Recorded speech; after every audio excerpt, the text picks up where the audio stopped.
Welcome to episode 47 of Squib Radio. I'm your host, as always, Elias Powell, and I am joined here with both Harry Burton and Riley Pollock. How are we doing today, boys?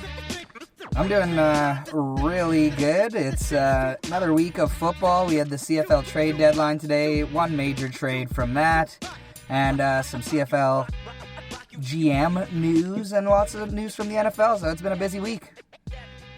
And I'm doing good as well. Thanks for asking. Well, I'm glad to hear that, Harry. Very, very glad to hear that. Yeah, like you mentioned, Riley, we have a ton of stuff to get to in both the NFL and CFL. And why don't we start out like we normally do? What's going on in the CFL, Riley? Well, week 17 saw a pretty big blowout to start the week. Hamilton absolutely crushed the Edmonton Eskimos 42-12. Edmonton is in danger of letting a really, really big lead over BC slip away for the final playoff spot. BC plays Edmonton this week, and it looks like the Esks are going to be missing a lot of players, so this is some prime time for the Lions to try and make a late season push. And so Edmonton not looking good. Hamilton looking real good. They have been on an absolute tear lately. Montreal I can't believe Hamilton in first place. And I don't even know their quarterback's name. So it's crazy. It's Dane Evans, and he has been playing very, very well since Jeremiah Masoli has left. Took him a couple weeks to get into the groove, but now I think this kid's going to be a star, and either him or Masoli might not be with Hamilton next year. Dane Evans. That's a very average name. Says nothing about his ability as an athlete, but Dane Evans, I don't know.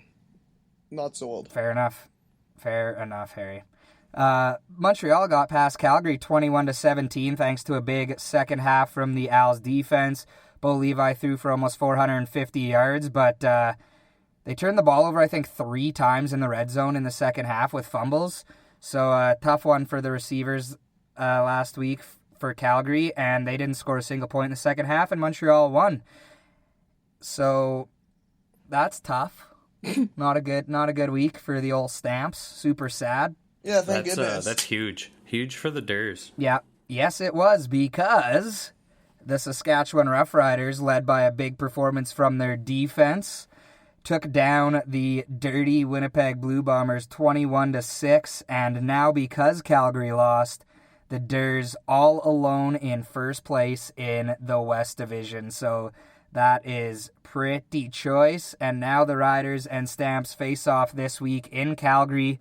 Friday night battle for first place. Go Durs. Yeah, I think that'll be a really, really good game. Yeah, it should be. Unfortunately, I have to call a hockey game that night, so it's the second straight season that I missed the Riders being in Calgary. Super butthurt about it, but also super stoked to talk hockey, so I guess. Yeah, no, you got called up to the big leagues or all's at work, so we're proud of you. We're proud of you at Squib. Yeah. Just a big sports guy. Yeah, I sports. He does. Last game of the season, the Lions absolutely dismantled Toronto 55-8. It was the worst. I took the Argos to cover on our podcast last week, but then after we recorded, Corey Chamberlain came out and said he was going to start James Franklin again for some unknown reason. So on my write-up, I took BC, but on here I took Toronto, so I'm going to stick with it, take the loss here, but just to let everyone know, I changed my pick, but that's not good. fast enough. Sometimes you got to eat it. Yeah. So basically, if BC wins their last remaining games and Edmonton loses all their last remaining games, the Lions get in over Edmonton, and I believe they play once, if not twice, in the final few weeks. So in classic CFL scheduling fashion. Yeah, BC has to play the Riders next week, so that could be tough if the Durs are still fighting for that first place spot. Like, if the Durs lose to Calgary this week, I could see them just absolutely crushing BC next week. But we'll see. Edmonton has the Riders the week after that, and so Edmonton has a bye next week after they play each other this week, and then BC has the bye the week after that. And then Edmonton plays the Riders back-to-back. So man, it's going to be right down to the wire. There's some tough games for both those teams. But so we'll see who pulls it off. Like, it seems like neither team really wants that last spot, to be honest with you. Yeah, it really doesn't. And I've been noticing a continual trend of just absolute blowout games. Like, there's usually one a week in the CFL, and that's kind of lame, Ralls. Yeah. Yeah, I mean, BC's been, like, blowing everybody out lately, it seems like. You know, I mean, they beat Montreal by that because Montreal made a bad call, but, like, yeah, I mean, I don't think there's going to be many blowouts this week. It looks like 4 pretty nasty games. Ottawa's in Toronto on Friday, and then to finish off the doubleheader, Saskatchewan's in Calgary. And then Saturday, it's Winnipeg and Montreal, which should be a good game, and BC and Edmonton both fighting for their playoff lives. So, I mean, those are 4, Ottawa-Toronto's not a good matchup, but I think it'll be a close game. And then the other 3 are really, really good football games. My boy Fadge right. is going to prove you wrong and just blow out at Calgary. That's fine. I'm super okay with that. All right. Well, we actually have some news, Riley, out of the CFL with Wednesday. The trade deadline. Yeah, Wednesday was the trade deadline, and we saw one trade, and it was somewhat significant, I would say. Caleros and a 5th go to the Winnipeg Blue Bombers for a 3rd-round pick. So the Bombers not convinced that Chris Streveler's the guy. They wanted a veteran that could come in and learn the playbook quickly. And I think it's not a bad move. I know Caleros' brain is severely damaged from all the concussions that he's taken. So, like, one more hit. I mean, I don't think he should ever play again personally, but it seems like he wants to keep playing. And I think that was the best quarterback on the market available, and they picked him up. And yeah, totally. They paid so much more, the Bombers did, than what we got when we traded him to Toronto. I know we were just ditching him for salary cap, but, like, wow. Yeah. Well, the Bombers are in a bind, really. I mean, Chris Streveler looks like a running back that gets snapped the ball. Yeah. His throwing's not very good. He doesn't even throw, like, he rarely throws for 200 yards in a game. He rushes most of the time. He just hasn't worked out. He's been figured out, in my opinion. He had a good first couple of weeks when he was the starter, and then kind of has gone downhill. And Winnipeg is seeing their season flash before their lives when it started out so good. But, like, how typical Winnipeg is that? Like, how many good starts has this Blue Bombers team had in, like, our era of football and then just, like, shit the bed? Yeah. Quite a few rails. Every time. Like, remember Swaggerville? When, like, Odell Willis was there and, like, I think Jovan Johnson and all those, like, their defense was so sick. Yeah. And they were planning the parade after the first few weeks and then they blew it. Like, that was a good time. Yeah. That was pretty funny. So, Winnipeg's really good at starting hot but not winning games that matter. They just can't finish Ralls, and they're paying for it. Yeah. But moving on, some really big news out of the Argos organization, too. Pinball Clemens has been announced as the new GM there. He's been the head coach. He's been like a president. He's basically done everything for this team. Probably their most known player of all time. And one of the early players that I remember watching as a kid just being so good. Like, Pinball always used to roast the Riders. Yeah. And he kind of is the definition of Toronto Argos football.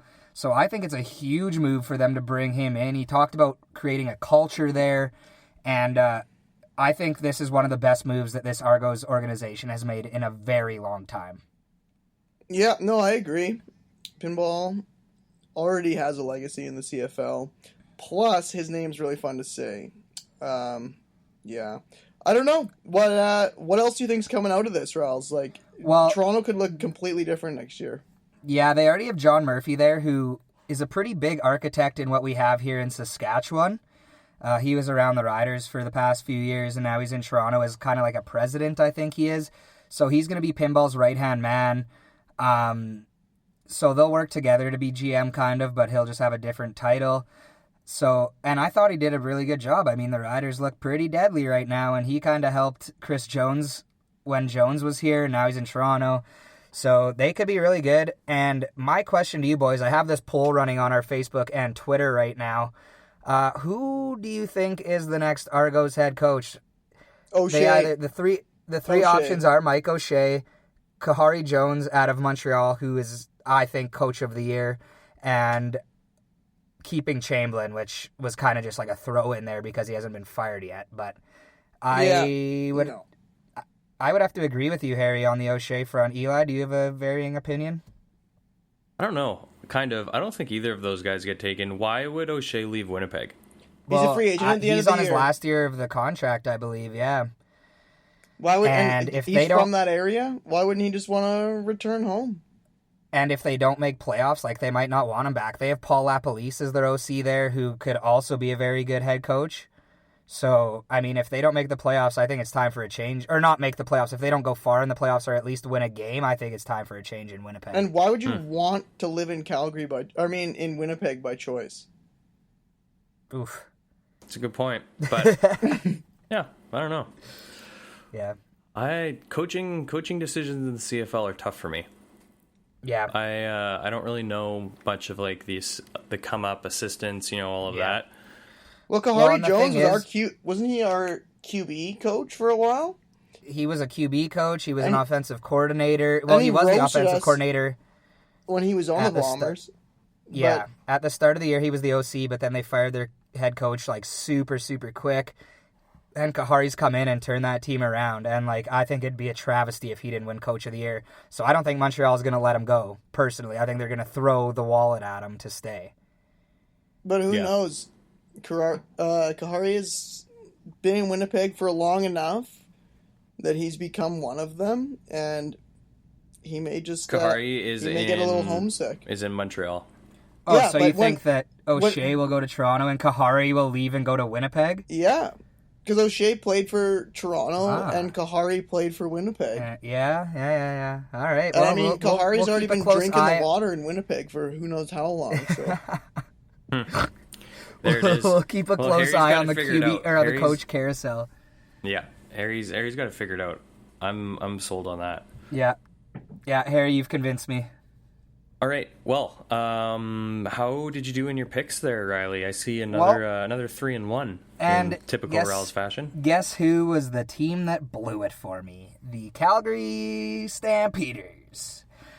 That's, I believe, their 7th time that I've picked them for or against this year that they've lost it for me in a 3-1 week. So that's really good. Super stoked on that. I went 3-1 straight up, 2-2 against the spread because I took Toronto to cover the 9.5 on here. And so I'm 48-17 straight up and 41-24 against the spread this season. Pretty good. This week I'm going to take Toronto -1 against Ottawa. I think they've made some moves there. The bringing in of Pinball Clemens is going to spark the squad. And I think they beat a terrible Ottawa team, even though Ottawa's starting a new quarterback this week, too, their 3rd string. So that's certain to be a very exciting football game. Saskatchewan at Calgary, my game of the week. Maybe my game of the season. I'm going to take Calgary -3, and it hurts me so deep in my soul to say this. But the Stamps lost last week. They don't lose twice in a row very often, let alone losing the second of that at home. They just don't lose at home very often. And so I'm going to take the Stamps -3 against the Riders, and I'm going to cry about it after we're done recording this. Yeah, tough look, Rawls. That's tough to hear. Look for the brand. Tough to hear. You've been living in Calgary for too long, and it's really it's showing. Yeah. I'm sorry. I'm sorry to the Riders organization, my family, my friends, but it's okay. If the Durs win, I'll be happy about it. I'll be happy to take the loss, but it's going to be tough. Moving on, Montreal at Winnipeg, taking the Alouettes +3.5 because Chris Streveler will still be the quarterback, and Winnipeg is in a tailspin. And I like this Montreal team. Look for it to be a really close game. The Owls seem to love playing in close games, and I think that'll be a really good football game. And then BC at Edmonton, major playoff implications there. I'm going to take the Lions -2.5 because CJ Gable isn't playing and a bunch of Eskimos are banged up. And I just think that BC's on a heater right now. They've won 4 games in a row. So Yeah, I'm going to take the Lions at -2.5. So to recap, Toronto -1 over Ottawa, Calgary -3 over Sask, Montreal +3.5 against Winnipeg, and BC -2.5 against the Edmonton Eskimos. All right. Well, let's get into some NFL news. We got lots and lots to talk about. Just a quick Week 5 recap. The Seattle Seahawks, they edged out a nail-biter last Thursday against the Rams. Fun. Yeah. Greg the Leg missed the game-winning kick. My boy. Yeah, Harry. That's Harry's best friend. He's good. So that was... He is for sale in my pretty fantasy crazy league right now, though. So we'll see. Anyway, I'll talk to you after the show. We had Oakland. Actually, this is a huge surprise to me. Actually, I watched this whole game in London too. The London game. So that's cool. London games always go terribly. Oakland beat the Bears, and they're impossible to bet on because you never know what's going to happen. Yeah, but I mean, it turned out great. Watching the game, you didn't have to see a whole lot of Khalil Mack highlights because he didn't get a sack. Yeah, that's nice. And Josh Jacobs had a really good game too. Yeah, Khalil Mack did have a fumble recovery, pretty sure. Yeah, well, that's not a sack. And fair. I thought the Raiders, John Gruden, just came out with something to prove. They just ran the ball straight at the Bears defense, which is scary, consistently, and just proved that Josh Jacobs may just be a stud. Yeah, I love him. Glad I traded for him. Yeah. One thing I was actually, just to touch on this, one thing I found I was really interested in was the crowd, because that's not a small stadium. And they sold a lot of tickets, and you could literally hear the crowd go back and forth for who they were cheering for throughout the game. And I thought it was absolutely hilarious because they were super loud when the Raiders were on offense cheering for the Bears right before half, and then the Raiders came out to a pretty hot start out of the gate in the second half, and then the crowd sort of swayed to the Raiders end. So I thought that was pretty cool. What I liked about it was that it wasn't a 7:30 a.m. game. This is the first London game that I can remember that didn't start at 7:30 in the morning. And it looks like they're going back to it this week because Carolina and Tampa start at 7:30, my time anyway, on Sunday morning. So I won't be watching that one. Yeah, for me, it's a week-to-week basis. Last week, I was just, for some reason, awake extremely early. And I was kind of choked because I thought the Raiders game was going to be on at 7:30. And I was like, sweet. But, there's no guarantee that I will be awake for the 7:30 game this week. Yeah, Carolina, Tampa, Yeah, it's a tough one. Actually, I think it'll be a good game. Tampa and Carolina is always a good game. They battle it out. That Bears-Oakland game was one of the better London games that I can remember for sure. Yeah, totally. Okay, Denver got their first win against the Chargers. This is just so whack. The Chargers, you suck. Yeah, the Chargers are brutal. Got beat by the Broncos. The Broncos are so bad. Yeah. I have no other words for this game besides the Chargers need to figure it out. Yeah, I don't really know what to say either. They were terrible. They are terrible, and they're not even close to a Super Bowl contender this year. I'm super disappointed because there were so many reports of if Denver was to lose, that their team was just going to become a complete fire sale. And John Gruden is picking up Aqib Talib if he's available. Yeah. I was disappointed with that, but yeah, I don't know. When you got Joe Flacco as your quarterback, anything can happen either way. So that is a good point. Yeah, he sucks, but sometimes is okay. Yeah, it's weird. Totally. We had a pretty, I don't know, I want to say good because it was kind of close, but Indy and Kansas City was a pretty good game. I was pretty stressed out watching that, not gonna lie. I was watching the Joker during that game, and I'm glad I missed it because I was playing against Jacoby Brissett this week, and that was the last player, and I was up 19. So instead of watching the game and stressing, I just went and saw the Joker and stressed instead. Well, yeah, that seems counterproductive, but okay. Yeah, I won. I don't know. It was still a good game, and I don't know. KC, Indy, like, just start investing like a tiny bit of money into your defense. You know what? Get rid of Tyreek Hill. Clearly, you don't need him on offense, and take all that money that you just signed like months ago to him, and put it on the defense, and your team is gonna be so much better off. Like it, I don't know, but I'm not gonna go. And like Indy's D and O line are unreal. Like that's a good football team. Yeah, the Indy's defense is definitely really good. I think you're also going to see on the Tyreek Hill note, Harry, you're going to see a completely different offense from the Chiefs. Their offense already has nothing to prove. They're already, like, with Mahomes at quarterback. That's the point, Harry. It's going to get that much better. But they need to balance it out. Like, their defense is just so not good that they need to start addressing some things in their defense. And like, yeah, and like you know that KC is going to go up against the Patriots in the playoffs probably. And I do not see this KC team getting near the Patriots. That Patriots defense is insane. They're going to lock down KC offense, and they just have to score, like, I don't know, probably 26, 27, 28 points on KC, and they'll win. Yeah, defense wins championships. Like, and yep. I mean, Andy Reid's got to know that by now, but I don't know. They gotta start doing something on defense there. Well, they have made some moves. I mean, the Chiefs really only exploded last year. So realistically, you're looking at it now. No, they didn't just explode last year. Like, Alex Smith was MVP, or was a running MVP the year Mahomes' rookie year when he was sitting on the bench.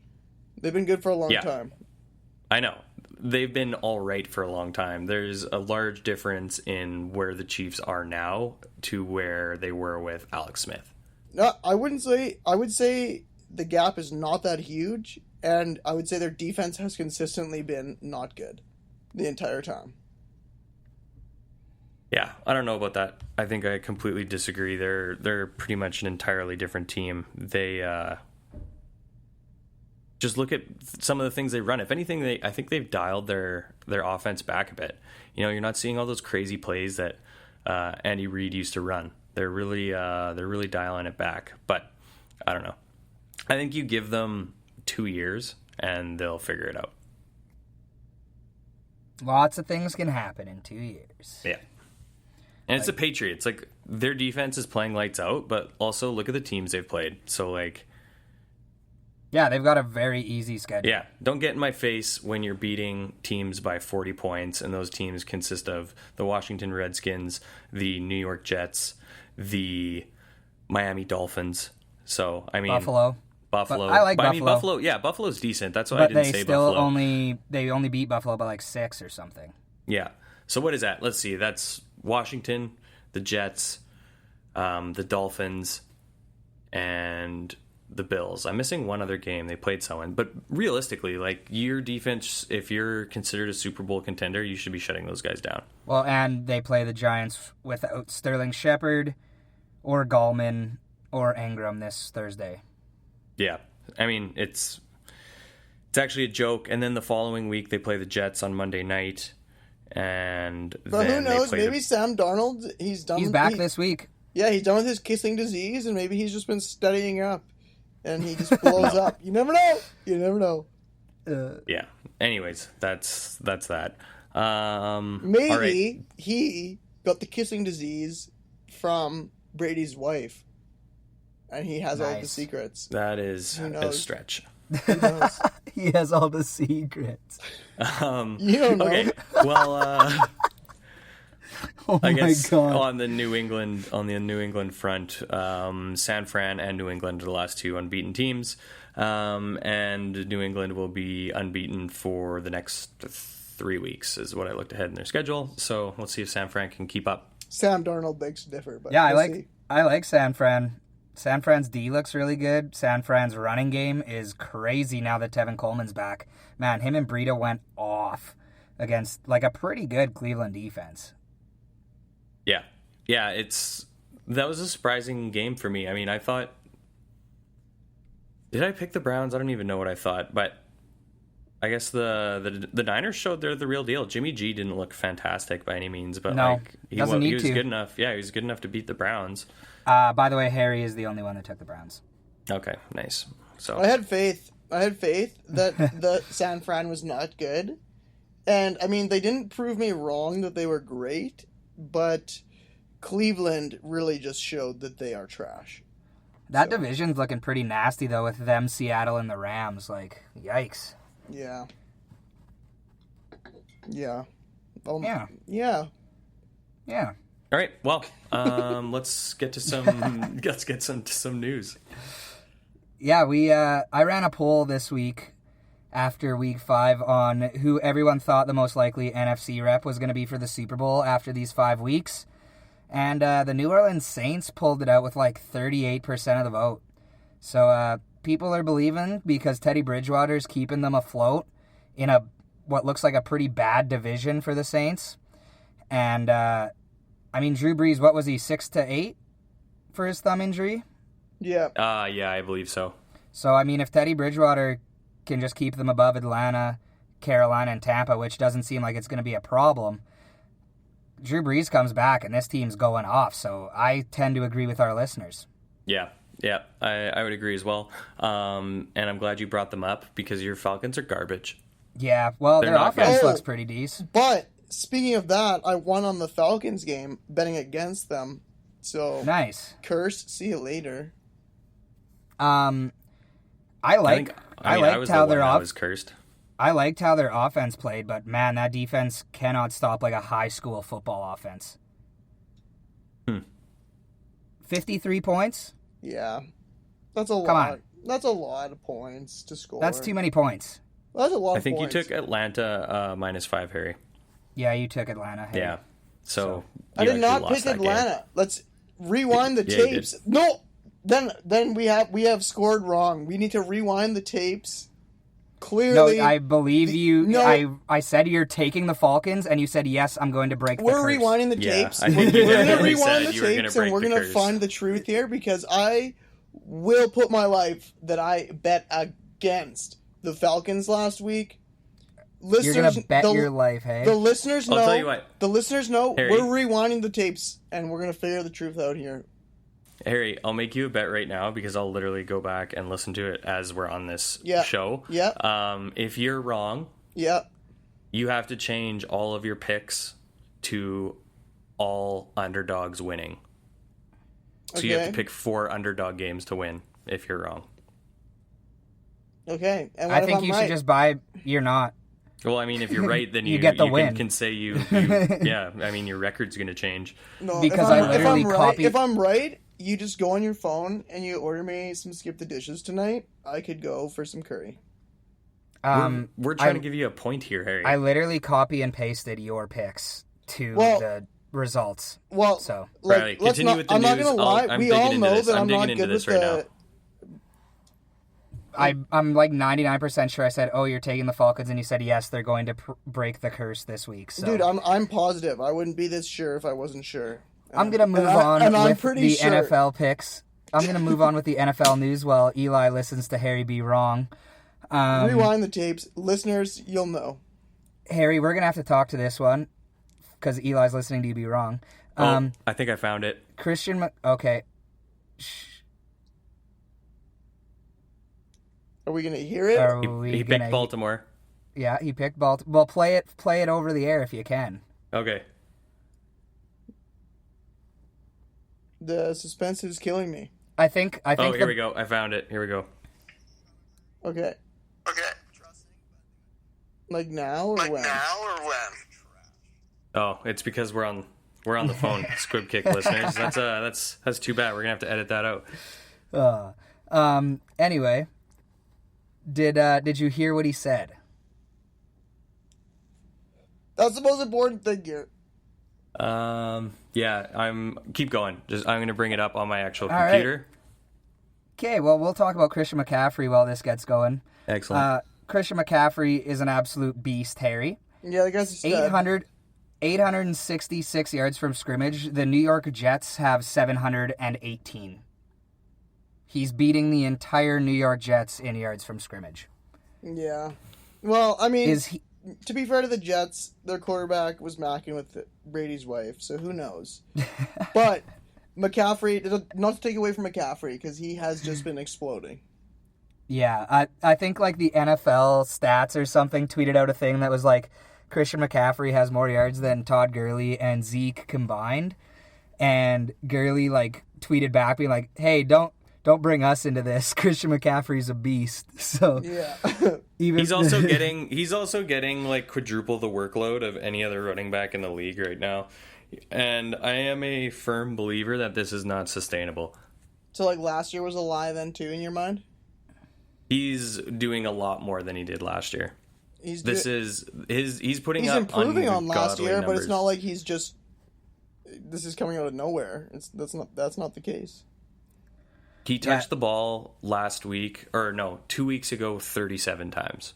Well, he's a passing threat, he's a running threat, he's just a complete offensive threat. What else do you want him to do? So I'm saying it's not sustainable. So the fact that you're talking to us right now, does that mean you listened and you know the truth now, or what? No, I wanted to chime in about Christian McCaffrey because I think he's getting overused and he's gonna get injured pretty soon. Okay, do your job and go listen to the tapes.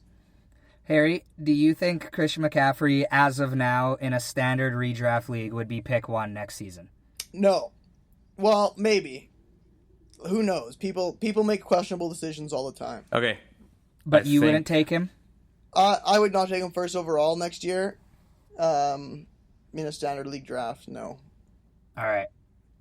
Eli? I think I've got it. Yep. Kyler Murray. Here we go. I'm not thrilled. He's picking the Cards game. DJ, yeah. And turn it up a bit. Since he is trash. Next, I'm taking Houston versus Atlanta. Oh, he did it! No, wait. Wait. Atlanta games. Cursed. You're cursed. Might as well. No. For all you know, I created the curse. So you're taking Houston -5 in that, right? Yeah. Yeah. There it is. -5. There it is. There it is. Give him a point. There it is. Yeah. Oh, man. Well, Harry, you got to get better at putting these in then. Yeah. Yeah, that's, that's team, fair. That's fair. The team beside, or you went Atlanta -5, so you got to put your -5 beside the team that you're picking at -5. Mistakes happen. You guys were mistaken in not believing me, and I was mistaken in putting it. But at the end of the day, I was right. So I can only go by the script, Harry. You know. Well, that means we have a standings change in this week too. So. But yes, now that moves them up. Wow, you're super lucky we corrected that. Oh man, I'm super lucky. What a time. The edits need to be made. I do recall we went back and changed something for you last week as well. No, that was before we started recording, and we couldn't tell because it was copy and paste. I didn't listen to the episode. Riley just keeps the same template and copy and paste stuff in, so we have no written record. We just have this audio recording. So you heard it here you first. You have to trust the fact that I'm not trying to cheat because I just come in the last place anyway. Vontez Burfict. Now that we can move on. His suspension was upheld today, so he will be out for the remainder of the season. See ya later, buddy. Sorry, Harry, for your Oakland defense. Yeah, it's tough. It's tough. I don't think the hit was really worth a season, but then when you take into account his history, it's like, come on, bud. Yeah, it's what's led up to it. Yeah, come on, bud. This one I think is kind of greasy. Richard Sherman kind of tried to pile on Baker Mayfield after the game, saying he didn't even shake his hand, when there was multiple angles that Baker did shake his hand at the coin toss, and now Sherman's saying like he's going to apologize to Baker for lying and stuff, but like, why lie? Like, there's cameras everywhere. Yeah. Why are you lying about that? He just gets caught up in the moment. I think he gets caught up in the moment, to be honest, and he's in his own head. So the biggest question that comes to my mind then, was Crabtree ever a sorry receiver? Yes, Crabtree's garbage, Harry. What? Really? Was he? Because maybe Richard just got caught up in the moment. No, Crabtree's not a very good receiver. When he was on Oakland, he was getting TDs left and right. And then he got cut, and then he got cut by the Cardinals. Well, to be fair, he doesn't really fit the Cardinals' young, sporadic, not make Talented. much sense offense. Cliff Kingsbury is not a good. That's a run not and a good gun. coach. That is a run and gun offense for sure. And he forgets to run half the time. So Cliff, if you're listening, do better, man. Signed, all sour David Johnson fans. Yeah, no doubt. David Johnson's been doing decent. He just hasn't been a complete stud. He averages like 15 a game. All right, and the last news that we have, Eli and Harry. Mason got K'd. Mason Rudolph got knocked right insane. unconscious last week. That was scary. Like Juju passed out running over to him. Yeah, He that was tough to see. Super out cold. And but apparently he was limited in practice today, so I'm not might surprised. still play on Sunday. If he plays, like, that just shows that the NFL's concussion protocol is a complete joke. The guy is knocked unconscious. His body locked up. And not just knocked out and popped right back up, he was sleeping. Yeah. He was going to be carted off, but the cart died. Yeah. So he had to walk. Yeah, and when he was walking off, that guy looked like he didn't even know what continent he was on. If he plays next week, he deserves a lawsuit in 20 years with the NFL. That's just ridiculous. With this much talk and public knowledge of concussions and how serious they can get, especially as you age. You guys are you're taking this too literally. You need to think of the circumstances. This is just noise. This is not news. This is noise. The Steelers have to play their third string running back. They're not telling anyone that they're playing their third string. That would be so true. That would be so nice. This is a front. This is a total front. I have no faith in the NFL, so you never know, but that would be a smart thing to do. Yeah. I bet you he, I don't know, maybe put pads on. What do you have to do to find a loophole in the rule for playing him, no contact? Sure, just literally get him to put cleats and pads on and walk around a football field, and then he's doubtful. Yeah, well, I hope he doesn't play, because there's no way he should. I don't think he will. I think this is noise, but we'll see. Yeah, anything else? I don't think so. I think that's most of the news. Yeah, I think we covered it all. We're pretty good at that. Okay. Picks time. I guess I will run through last week's results. Yeah. Ugh. Bringing up the rear last week now was Elias Powell. I got a tie too. Yeah. I think I would have rather gone 1-3 than get a tie. Yeah, he won 2-1 last week. He took the Rams +1 versus Seattle, and they lost by 1, so it was a push. And so that makes it a tie, so that sucks. He had Baltimore -3.5 versus Pittsburgh. They only won by 3. Tough one. Green Bay +3.5 versus Dallas was your win last week because they beat up Dallas pretty good. Yeah. And you had Chargers -6.5 versus Denver, and they lost to the Denver Broncos. So that's a tough 1-2-1 week. Yeah, not super stoked on it. Like I said, you just don't like to see a tie. But I think, in all reality, I think that would put me a half game behind Harry then. You are correct. Yeah. Harry went 2-2. So did myself. Harry had Arizona +3 versus Cincy. That one. Houston -5 versus Atlanta. After some controversy, he picks up the win there. Yep. Baltimore -3.5 versus Pittsburgh. They only won by 3. And Cleveland +3.5 versus San Fran. The Niners crushed them, so that's a loss there for the 2-2 record. Harry, how do you feel about your week last week? Sometimes she goes and sometimes she doesn't. And sometimes you gotta rewind the tapes. So, you know what? It's good. I know the title of our podcast this Yeah, jeez. All right, and I went 2-2 as well. I had Arizona +3 versus Cincy. That was a win. Chicago -5 versus Oakland was a loss because the Raiders came out and beat Chicago in London. I had New Orleans -3 versus Tampa for some easy money there. And I took the Giants +6 versus Mini. I was on the Danny Dimes hype train. Yeah. And it burned you. The train ran out of gas or coal or whatever trains use. Steam. Yeah, there we go. Because Gallman got hurt right away. That was sick. I think Sterling Shepard got a conky reasonably early. And the Giants just kind of fell to the side with Minnesota. All right. For our week 6 this week? Week 6 predictions. I guess I still have to go first, hey? Damn. Yeah, you're technically still in last. I'm only 2.5 games behind you now, though, Eli, so you better watch out. Yeah, mainly me. Harry's record's now changed, but not doing well as a podcast on our picks this year. No, not doing well at all. I'm terrible at NFL. I'll stick to CFL, thank you very much. This week, I have Seattle -2 versus Cleveland. I just think that's a no-brainer. I mean, I think Seattle's going to crush Cleveland this week, but we'll see. New Orleans +1 versus Jacksonville. I'm definitely taking the Saints there. Atlanta -2.5 versus Arizona. I haven't bet on them all season long. I think this is the week to do it. And Philly +3 versus Minnesota.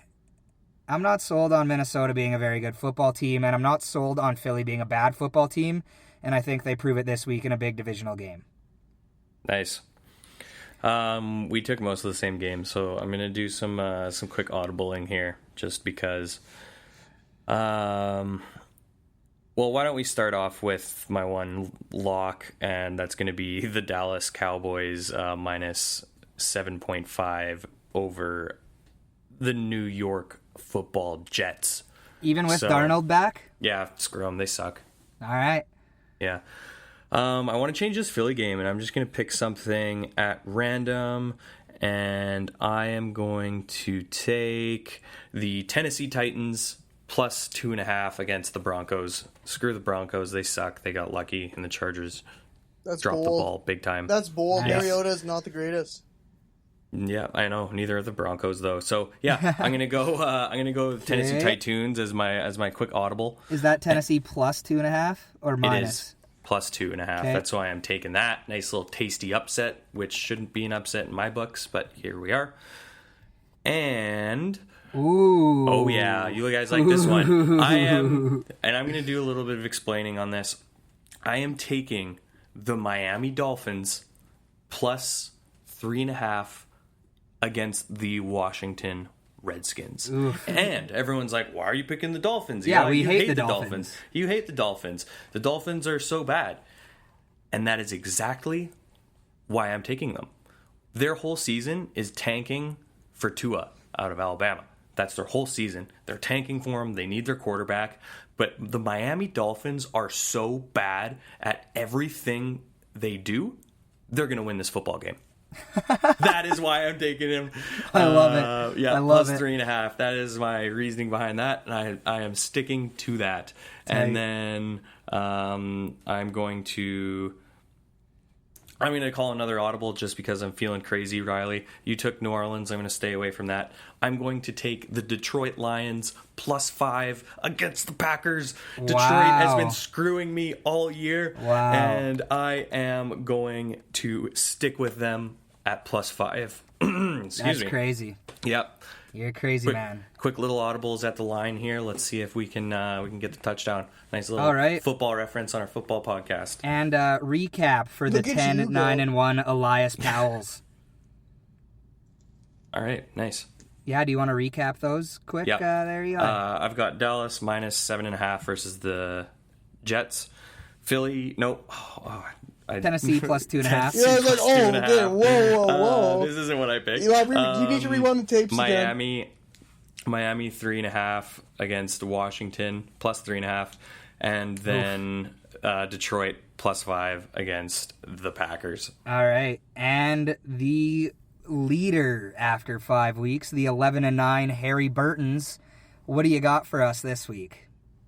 Well, first and foremost, I got some W's coming. First, I've got Seattle -2 versus Cleveland. That's the easiest thing I've ever done. Pittsburgh versus the Chargers. I'm taking the Chargers -7. Pittsburgh's got their third-string quarterback playing, hopefully. And, again, that seems kind of easy to me. Yeah, like that. I'm taking Carolina -2 versus Tampa Bay. I said last week you should never pick a game that's in Europe. I'm going against that this week. And that's just because. So, Carolina -2 versus Tampa Bay. And then I'm taking, to go against Eli, Denver, 2.5 a pick off versus Tennessee. Is that -2.5 for Denver? I don't think it. Okay, yeah, it is. I'm still working on getting better at these picks. So, Mariota's trash this year. They can lock down Derrick Henry because that's all they have to focus on. And thanks for the win. Nice. Just to recap, my picks: Seattle -2 versus Cleveland. Pittsburgh versus the Chargers. The Chargers -7. Carolina -2 versus Tampa Bay. And Denver -2.5 versus the Tennessee Trash Titans. All right. There's some bold picks in there from Eli specifically. I'm a big fan of my Dolphins pick. I think they're gonna just totally screw up. It's gonna be hilarious. That's hilarious. And that's the picks for the week. Nice, sweet. Lots of stuff happened in the Survivor League. Oh my God. Well, I'm out of it. I'll tell you that much. I believe last week we started with 20. Let's see here. 20 or 16. We were at 16 people going into last week, and 10 people lost. We were down to 6 people in the Survivor League because everybody picked KC to win. And it was tough. How many losses did we have here? 2, 4, 6, 8. 9 of them were KC, and then someone took the Bengals for some reason. And that was the 10 losses. So we're down to 6 people remaining for the jersey in the Survivor League after 5 weeks. Awesome. 40 people down, 6 to go. Yeah, props to the person who took Cincinnati. Sometimes you just gotta believe. Yeah, I mean they took the Browns in week 2 and 1, so yeah. Whoever that is. A little fantasy football recap now. There are no longer any undefeated teams in the Squib Kick Radio Fantasy Football League. And who's that thanks to, Eli? The former leader of the league, O. Henry, was defeated and vanquished by none other than yours truly, the Squib Kick Radio hosts. And that's what I'm talking about. That's what I'm talking about. Big win for us. And we did it with Atlanta as our defense against Houston. Yeah. And so O. Henry now drops to second place, which is still 4 places above us. But right now our top 3 is Return of the Juju, O. Henry, and then the resident favorite, 306 Lit Cobras. So good to see those guys continuing to do what they do. And we will monitor this some more.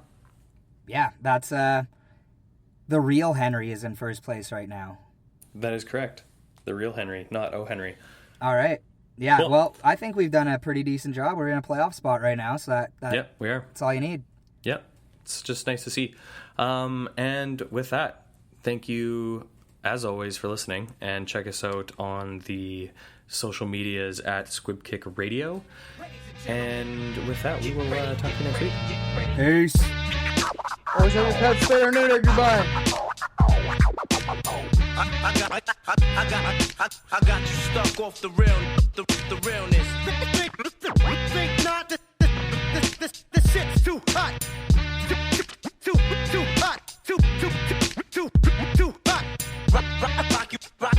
Rock you in your face. Dab your brain with your nose bone. I'm a vampire walking on the surface of the sun.